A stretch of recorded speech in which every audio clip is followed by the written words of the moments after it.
the WHPR, WHPS special. Have some wonderful, great guests tonight. And let me just bring on my guests. Let me take the glasses off. I am Billy E. Jones, and make sure that you tell your friends right now to tune in to WHPR, WHPS. Around the world, the Roku box, and all of the live spearing devices that's going to show you everything all around the world. But I want to go directly to my guests, if I can do that, please. I am so fortunate to be here today with some great individuals, people that we want to shine and give them the spotlight. Judge Shakoor. Yes, sir. The living legend. How are you today? I'm just blessed and feeling very good. And we also have the Attorney General from Minnesota, Mr. Keith Ellison. That's me. Mr. Ellison, we'll come up to the microphone there. Sure, thank you. And, Thanks for having us. Yes, and I know that you are special, but the living legend here today is Judge Shakoor. Absolutely. Before we get started, Attorney General Ellison, would you give us some thoughts about your feelings about the judge? Well, first of all, I was born and raised in the city of Detroit. I'm very proud of that. I was born to a family that cared a lot about justice, cared a lot about fairness. So I was naturally inclined to be grateful to anybody who stuck their neck out for the benefit of the community. And certainly Judge Shakoor did that. I'm from a multi-religious faith community family. Yes. My mom was a devoted member of Jesu Catholic Church. My brother's a Baptist minister, and I converted to Islam, reverted to Islam when I was 19 years old, and I just turned 58 a few days ago. Okay. So I've been a Muslim for a long time. Did you say you reverted at Yeah. 19? So you had been a Muslim, moved away from it, and No. got back in? No, well, you know, we in Islam, we believe that our nature is obedience to God. Got it. And so that's all I really mean. Yes. I went to that. Yes. You know, and so no, I grew up in a Catholic household, and but my family and I, we love each other. We get along great. And the biggest repercussion of me becoming a Muslim is that my brother said, "Does that mean I get his portion of ham now?" So I'm like, "Yeah, you can have it all, bro." My mom said, "Well, we're gonna put turkey in the greens now." So that was it. But Adam Shakoor, you know, was one of the people who inspired me to investigate Islam and learn about it and become a Muslim. Where right down the street, Davison, at the Muslim Center, and Davison and Rosa Parks Boulevard is where I got active as a Muslim and became a Muslim at that place. And everybody there was tremendously grateful and admired Judge Shakoor for his work and his commitment, his fearlessness. And so it's very natural for me and quite an honor for me to be able to come from Minnesota to Detroit, my hometown, to join with people who appreciate him in celebrating his 74th birthday. His 74th birthday. Yeah, and it's a blessing to have a 74th birthday, and as somebody who's done so much with those 74 years. Yes. Judge Shakoor has not wasted his 74 years. He has made the maximum and really is an example of a life well lived. So that's what I'm doing here. Some folks may know I was the first Muslim in Congress. Yes. But he was the first Muslim judge in the United States. In the United States. And so before Keith Ellison ever put his hand on the Quran to be sworn into Congress, which I did do, it was Thomas Jefferson's Quran, by the way. Okay. Why Thomas Jefferson? Well, because I had a lot of haters, brother, and who were saying that, you know, it's not okay to be a Muslim, and that all y'all are terrorists and all this stuff. And so I said, well, wait a minute. If Thomas Jefferson had a Quran, which he used in helping him inform him in writing the Declaration of Independence and everything else, then, you know, that's sort of like that's all-American Quran as far as I'm concerned. Okay. And it kind of stopped a lot of the detractors, because they were trying to other me, and they've been trying to other us. Is that right, Judge? That's correct. And trying to push us out of the American mainstream, whereas Islam's been in the United States forever.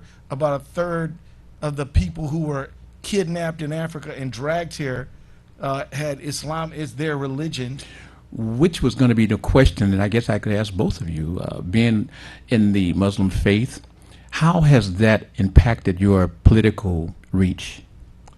Well, if I may, let me also say, like my brother Keith Ellison, I am a product of a family.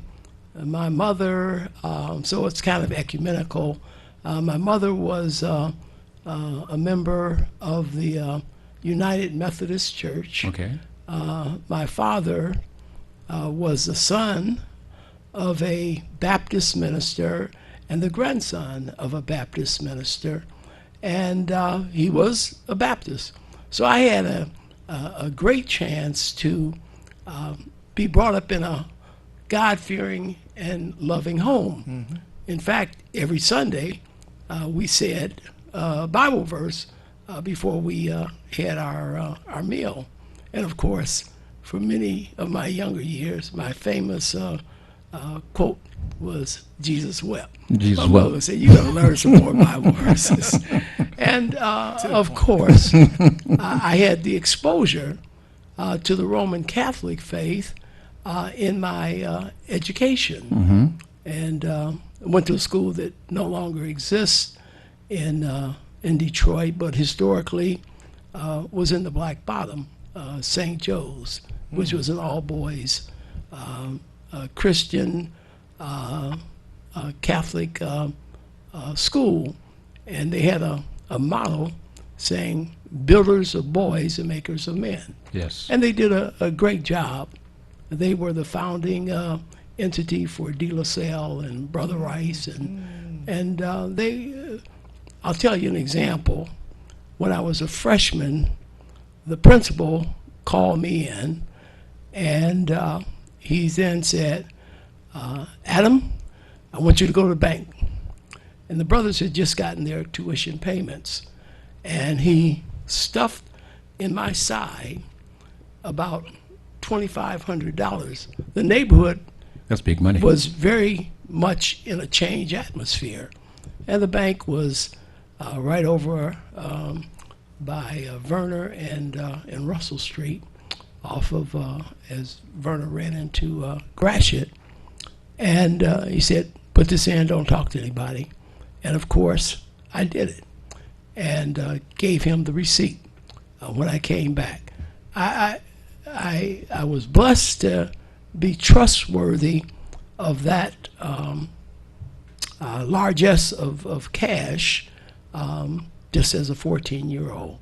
And so, from my vantage point, all religions have a similar concept: the fatherhood of God and the brotherhood of mankind. And as a concept, it was very easy for me, after I studied Islam and studied my history of my ancestors, knowing full well that my great-grandfather, who was from Cameroon, West Africa, was a Muslim. And it had lasted that length of time, so I wasn't antagonistic to anyone of any faith. Yes. And of course, I converted to Islam from, I would say, I went to the Baptist church more than I went to the Methodist church, and I converted at the age of 22. So Okay. for me, all religions are a model for us to follow, but there's only one God. And as a concept, I was more familiar and comfortable with the religion of Islam because it answered my questions that I had over the course of my life. But as a concept, unfortunately, America has a disdain. It separates people. It creates conflict where there is none. And so, as a young Muslim in school with various other faiths, and a misunderstanding that many of them had about Islam. It was, shall we say, points for harassment and points for not getting what I was entitled to receive. Yes. And I ran into discrimination. Thank you. Thank both you. as a black man. Thank you. And as a Muslim. Come on now. Come on. So my effort is always been, I was taught by my parents, that when there's an injustice perpetrated against you, you don't cave in, you fight it and correct it. Judge, is that, when you came out of school, college, you had the opportunity to go in many different directions. You chose to be an attorney. Yes. Is that what fired you up to, and you fought for the people? Yes. So is that where your activism started, or when did your activism start? No, it actually started, I was about 17, and that was about 1964. A lot of activities were going on in Detroit, and I became a member of the NAACP youth program. And so my activism really began with a light that I received by way of those actions of those adults, 7, 8, 10 years my senior. And I got involved in carrying signs, and at that time there was discrimination at the dime store, 5 and 10. Today's population may know it more as a Target or some other kind of multi-service business.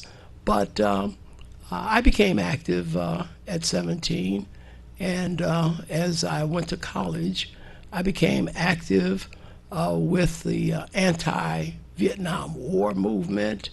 I became active with the workers' rights movement, and I had worked at Ford's, Rouge Stamping, and I saw the discrimination, I saw the maltreatment, the lack of proper pay for various work. For instance, I was a heavy press operator, and I saw where they would tell me, well, you got to do more, you got to do more. And then a senior worker may say, no, they're running jive on you, Adam.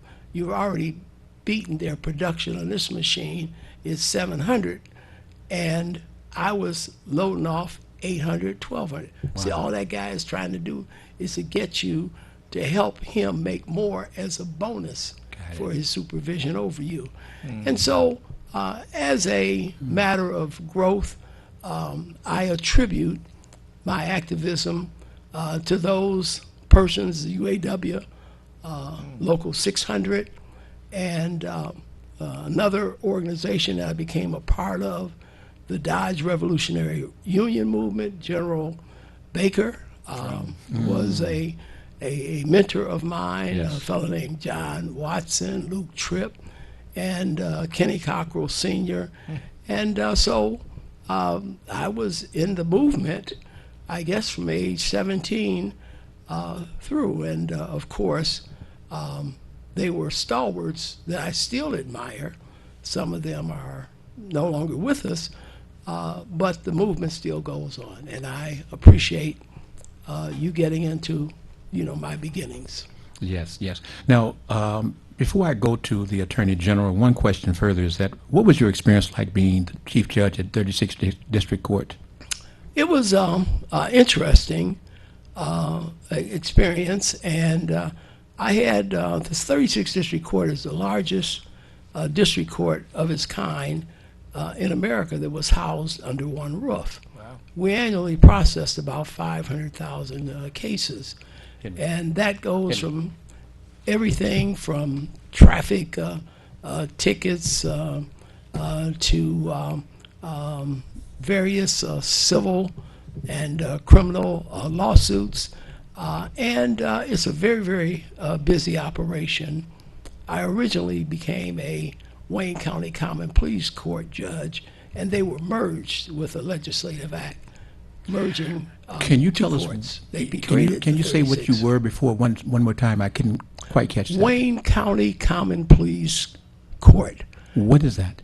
That was a all civil court, Okay. and we handled landlord-tenant cases for Wayne County, and we handled civil suits for Wayne County that was less than the jurisdictional amount that circuit courts handled at that time. It was $10,000. Okay.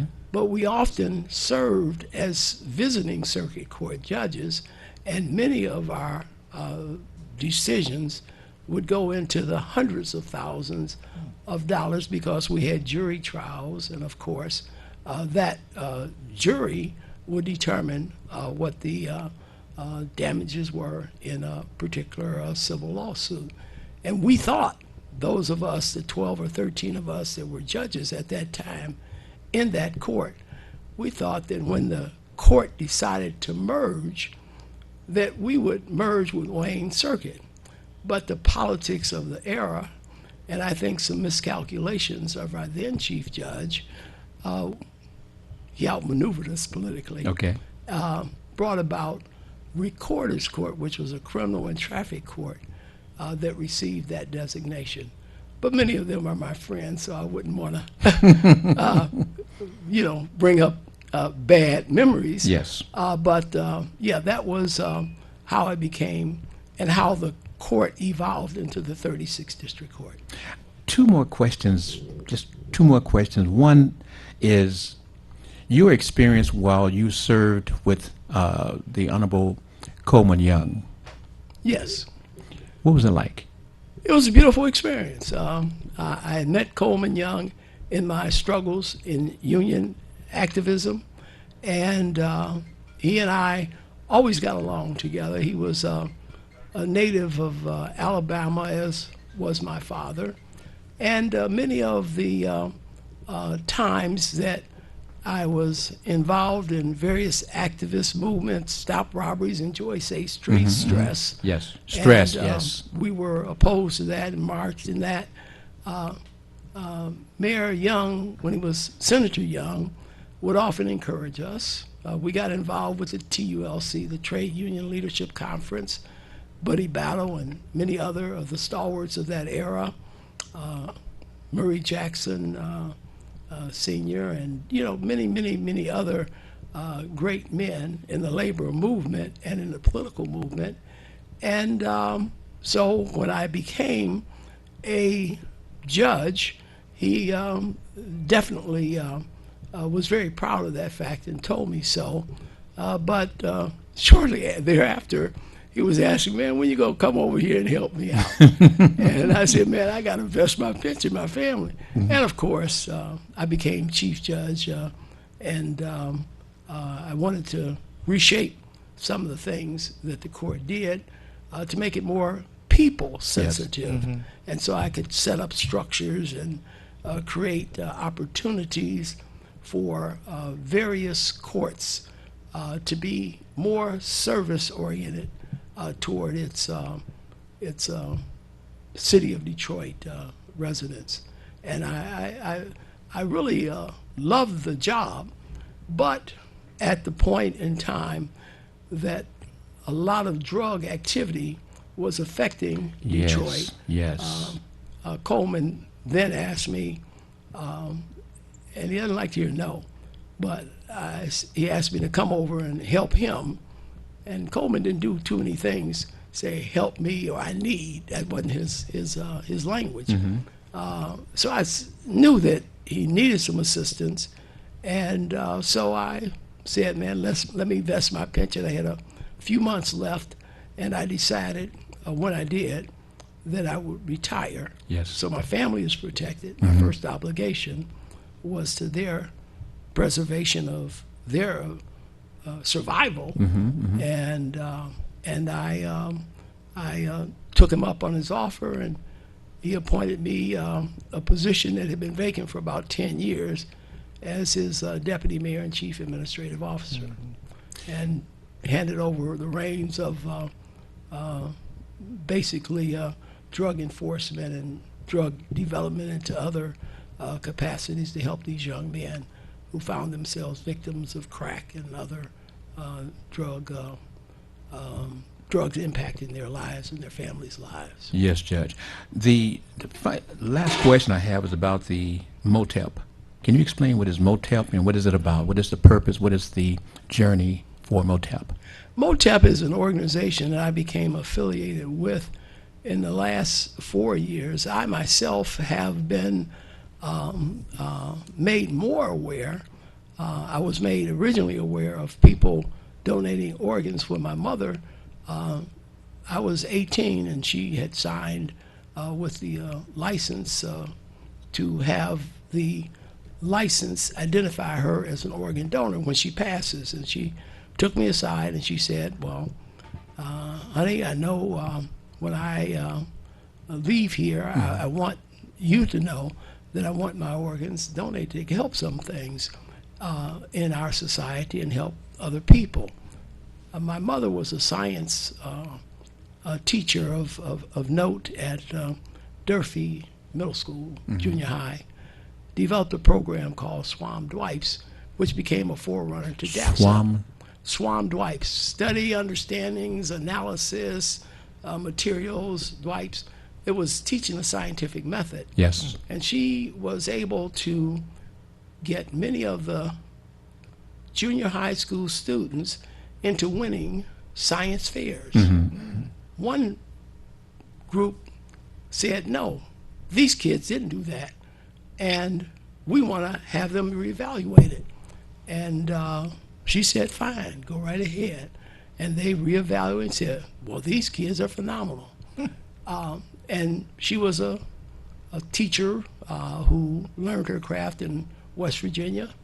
And she was a coal miner's daughter. And of course, she was the first one to go to college from the family. And so Kenneth Hill, who started DAPSEP, conversed with her, and he brought her program. In fact, the highest award that DAPSEP gives, if they're still giving it, was the Esther Cadell Award. My mother was Queen Esther Cadell? Cadell, yes. Wow. Durfee Middle School. And, Yes. yes, and that's my mom. That's Wow. my mama. Wonderful. That is Wow. wonderful. And when she told me that and said, well, if I don't live past your father, then you let him know, because she had told him, that you want to see this done. And of course, if I do die and my husband is deceased, then you have my permission to donate, my organs. And so minorities are often the beneficiaries of larger populations, gifts of such things as heart and liver and eye, cornea and kidneys, etc. But the gift of life Yes. is very important and creates a legacy of giving, which I think is a part of our responsibility as human beings. And we're given this gift of life by our Almighty Creator. However, we refer to him, her, and because he is not containable in how we define people, but it is that we are given this earth, we're giving all the foods, all the weather change, everything that we need to survive. Yes. And yet, when that body, which is going to get a new body when Yes. it goes to its rewards, has gifts to give to others. But one of my mentors told me that, why do you think God gives you 2 kidneys and you only need one? Okay. That's a lesson from the Almighty Okay. that you must give. Come on, Judge. And he gives you the capacity from your very birth. Yes. Makes sense to me. Makes sense to me. So I said that I would join with that cause. And today, with Brother Ellison's help and many of my friends and others, we have raised over $15,000 Wow. for MOTEP. Fantastic. To spread the message and to get the word out for minorities. Listen, help your brother and your sister. if you come to that time, why allow it to be lost to the earth when it could be gifts to the living? Yes, yes. And so I'm a big believer, and what I believe in, I work towards. And MOTEP is the organization that I have pledged my gifts to. And when I'm gone, I hope somebody is blessed with whatever parts I have that can assist them. Well, Judge Shakoor, you have made a convert of me. Oh, thank you. I will be a person that will You're go in? Yes, I'm in. I'm all Right. in. I'm listening to you. I'm all the way in. And you have a thing about you say that as long as God gives you what, sir? As long as God has given you life, Yes. which you have earned nothing of, Yes. from that small congealed clot of blood, that you have hands, eyes, a brain. Yes. You build roads and highways, and you can't recognize that what you have received, you also have a responsibility of giving. My God. And that is my sense and my direction, and what I believe in, I practice and I promote. And I've been blessed to have a pretty decent life, and so I have given and will continue to give, and hopefully, when my time comes, whatever my body parts will allow, I give those to others. You've taken my fear away. Seriously, you've taken my fear away, and I'm sure that there are many other black folks who had fear about volunteering to be a transplant person, Yes. to have their organs donated, with the thought that, well, maybe they may take me out here sooner so they can take my organ. I believe you. I believe you, and I'm sure that the folks out there are listening to you and have the greater understanding that this is what we should do. We should step up and help our fellow brothers and sisters and people, period, Yes, sir. with our organs. Thank you very much. We appreciate that you're doing all that you've done and all that you still continue to do. Still a practicing attorney. Thank you so much. Yes, I still have to help.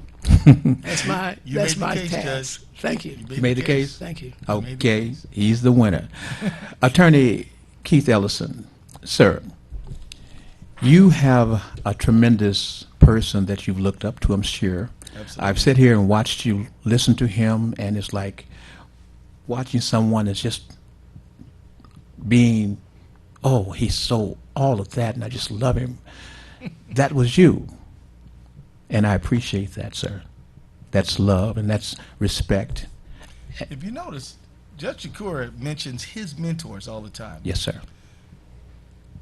It's a good idea. If you want to be successful, watch somebody who's been successful, right? Yes, sir. So Judge Shakoor has people he looked to sort of guide his direction. And I'm smart enough to know that if I'm trying to be successful in this life, not just as a lawyer, not just as a citizen, but as a person. Yes. You know? Yes. I mean, we're here, Judge Shakoor is telling us how to live a good life at the end of life, when you may not have anything earthly to give to anybody else other than your cornea, other than your marrow, other than your lungs, but you're going to give that because that's the kind of person he is. He gives. And, he just keeps on teaching us, and we ought to be smart enough to keep on listening. I noticed, Attorney General, that in your serving the people, that as a Muslim, I want to ask you, how did that affect your career moving forward? Well, I candidly, it hurt sometimes, and it helped others. Okay. It helped me a lot because my faith helped me endure tough times. It helped me let fear drip away. Okay. Because when people are coming at you, sometimes you get nervous. You start thinking about, oh my God, what is this person going to do to me? What is that person going to do to me? But when you think there's no God but God, then you think, I can't bow down to anyone or anything. Not my ambition, not my, you just got to say. But you're the first. You're the first Attorney General in Minnesota black. Well, I've been the first more than once, but you know what I've learned about What is being that? the first? It's better to be the best than to be the first. Come on now. Right? Come on. Jackie Robinson, he wasn't just the first black player in the Major League Baseball. He was Rookie of the Year. Okay. Saying he's the best. Right. And Adam Shakoor wasn't just the first Muslim judge in America. He's an excellent judge. He exceeded in terms of the quality of his service. And so my goal is not to be the first of anything. I've never gone into anything thinking, oh, I want to be the first. I go into it to serve, never without any thought to whether I'm first or not, right? Yes. So when I went to Congress, there had never been no Muslims in Congress before. Yes. And, you know, if you look at the wall of all the AGs in Minnesota, there's no black ones up there except for me now. But don't go into something to go be first because that means it's about you. Go into it to serve. And maybe you're first or maybe you're not first, but maybe you'll be the best at serving the community, whether or not you're a broadcaster like yourself or a judge like Judge Shakoor. Just put all you have in there and let the rest take care of itself. You know, while you were there, there are some very significant things that you did while you were in Congress. Can you talk to us about that? Well, you know, I was in Congress for 12 years, and I went in there with basically two goals. Yes. One is to try to make sure everybody could afford their life. And what does that mean? Well, if you can't afford your insulin, you can't afford your life. Got it. If you are being a victim of wage theft and you're supposed to get paid $15 an hour and they're only paying you 11, then you can't afford your life. If you get sick and facing bankruptcy because you got sick, even if you have insurance, you cannot afford your life. So I spent a lot of time on economic fairness and fighting against economic predators like, you know, some of the payday lenders, some of the for-profit colleges, not all, some of them, some of the folks who are out there, you know, charging exorbitant surprise fees. You go to the doctor, they say, oh, this is out of network, and therefore it's quadruple what you thought it was going to be. Yes. And now, you know, so I spent a lot of time doing that. I started the Consumer Justice Caucus. I helped pass and had bills in the Credit Card Holders Bill of Rights. One of the pieces of legislation that I'm proud to be part of is that before we passed my bill, if you had 3 or 4 credit cards and you were late on one of them, the credit card company could go up on all of them. Okay. Now they can only go up on the rate on the one you're late on, right? So if you have 3 credit cards and you go from 9 to 18% because you're late on one of them, the rest of them can say, "Oh, you're a risk. We want more money," which could put you in even more of an economic hole. And if you're praying, you know, so that's, and then, you know, so the Credit Card Holders Bill of Rights was a big deal to me because so many people, you know, are not making enough to afford their lives, so they use credit to try to pay for their lives, and it puts them in an economic downward spiral, particularly when you consider inflation is far lower than the increases in the price of education, student loan debt, health care, and a bunch of other things, and now housing. Yes. And so, you know, when I think of an economy, I think of a social structure where everybody should be able to be prosperous in the richest country in the world. Not more than 3 years ago, we passed a tax bill that cut the taxes on rich people of over $1 trillion. Does Jeff Bezos need more money? I think he's doing good. You're doing pretty good. But Miss McGillicuddy needs some help. Yes. And we say we're not going to help her, but we're going to help him. I think I'm not against rich people. I would like to be one of them one day. But I hope that if I was one of them, I would always have a heart for and a regard for the poor and would do everything I could to make sure that we had an economy in which everybody could hope to thrive. So that's a few of the things that we fought for the increase in the minimum wage. I was not successful there. And we have not seen an increase in minimum wage in over 12 years. You know? Okay. I also worked on and was able to pass some legislation to help people who were who were in not credit card, but were in foreclosure. So you remember 2008, we had the big foreclosure crisis. Right. And a lot of people who lived in apartment buildings, they would pay every penny of rent that they were supposed to. But if the landlord went into foreclosure, they could get kicked out that day. Yes. So I passed a bill that said that your renters get 90 days no matter what happens to the landlord. And that was something that helped a lot of people stay in their homes. And so there was a lot of other things I worked on and did, but You know, we could talk about Yeah. the Congressional Auto Trust Caucus, yeah, the Antitrust Congressional Caucus. Consumer Consumer Justice Caucus. the Congressional Progress. Yeah, all those Progressive Caucus. I was the co-chair of that. But let me just tell you about the Antitrust Caucus, if I may. Yes, please. As Attorney General, I'm talking about right now. I have been working hard to build up my antitrust practice, increase our antitrust lawyers. I'm going to do this. Okay. I'm going to ask you, can you complete that in 2 minutes? Because in the last I'll 7 be minutes, fast. I want to go through a few questions here about Judge Floyd. Yeah, and I want you to do that. But thank you for giving me just 1 second to talk about antitrust, because I think a lot of people listening to this show are like, well, what is Ellison talking about antitrust? What does that have to do with me? Well, why is your cable bill higher than it's supposed to be? Because there's only 1 or 2 companies that offer it. They can charge you whatever they want. Why is beef higher than it should be? Because there's only 4 companies that control 90% of the market. Why is my pay stuck? You know, because if there's only 1 company in the industry, they can pay you whatever they want if you want to stay in that industry. In fact, I sued Jimmy John's and some other companies because they had these non-compete clauses for low-wage workers. Okay. So we sued them for that. We're going to do that. Okay. And so we're trying to break up the companies that dominate the market, 90-80% of the market, because they stagnate wages and they charge higher prices, and that's not fair. And if you think that, and it stops innovation. So like and a lot of people think, well, how does this help black folks? Well, think about it.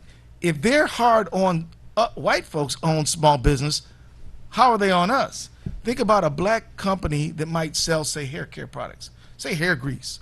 Well, if a big giant company that controls 80% of the market wants to buy up that hair care company, they're gone.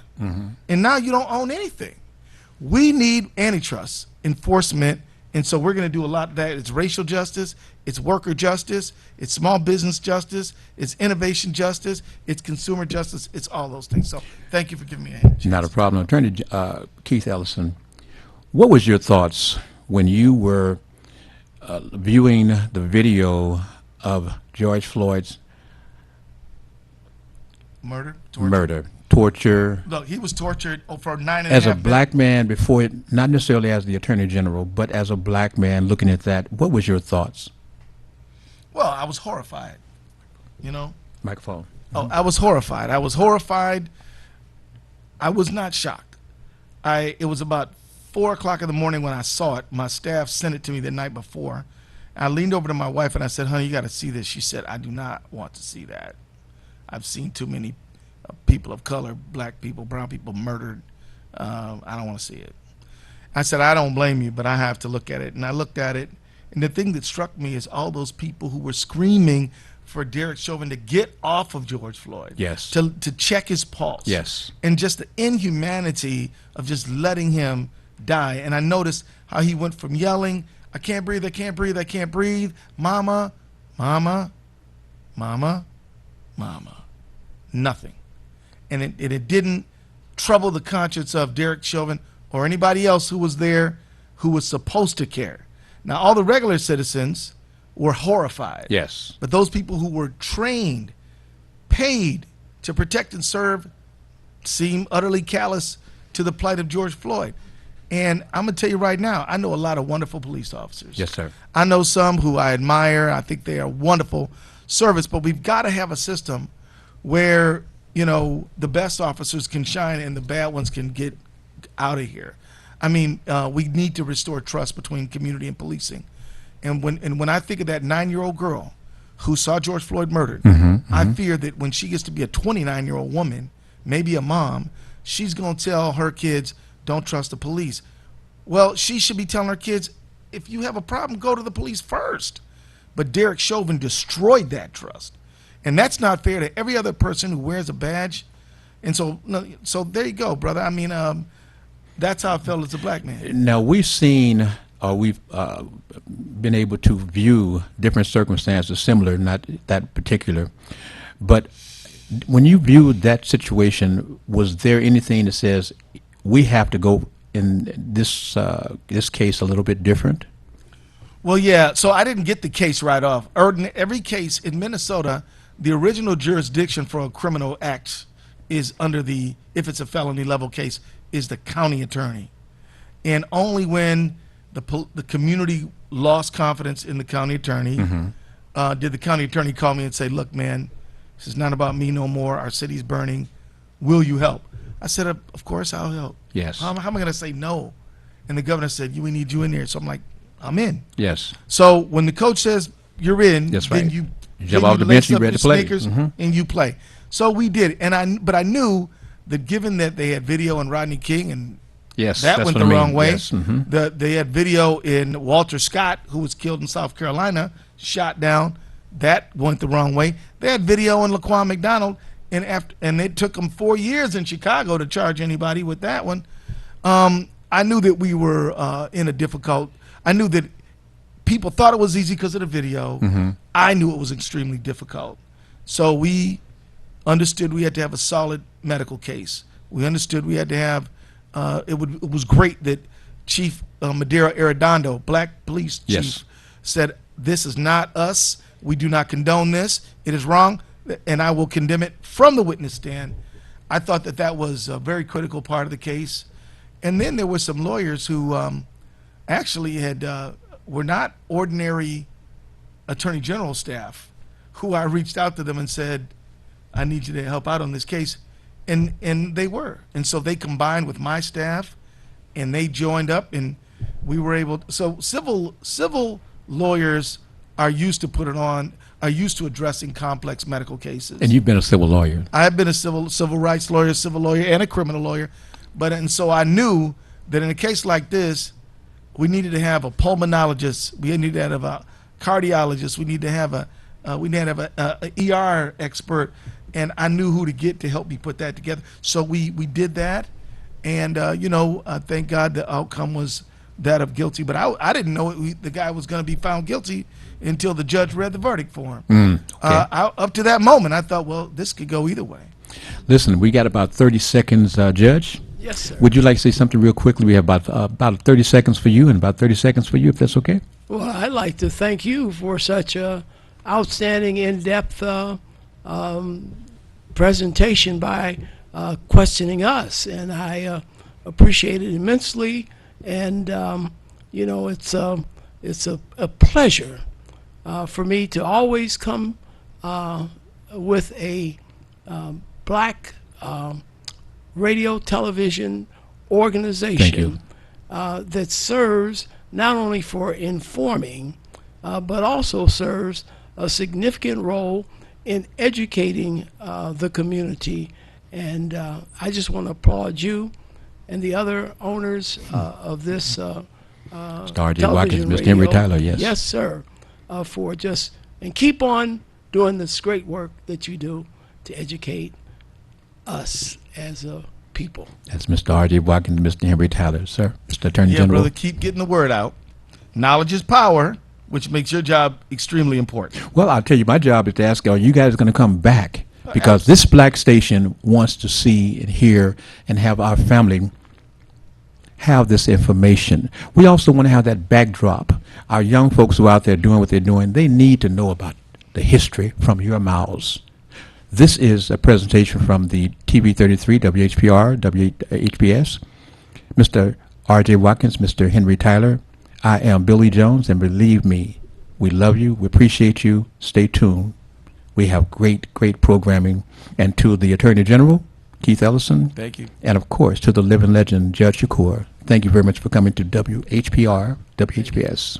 Appreciate you. Thank you. Family, love you. Bye now.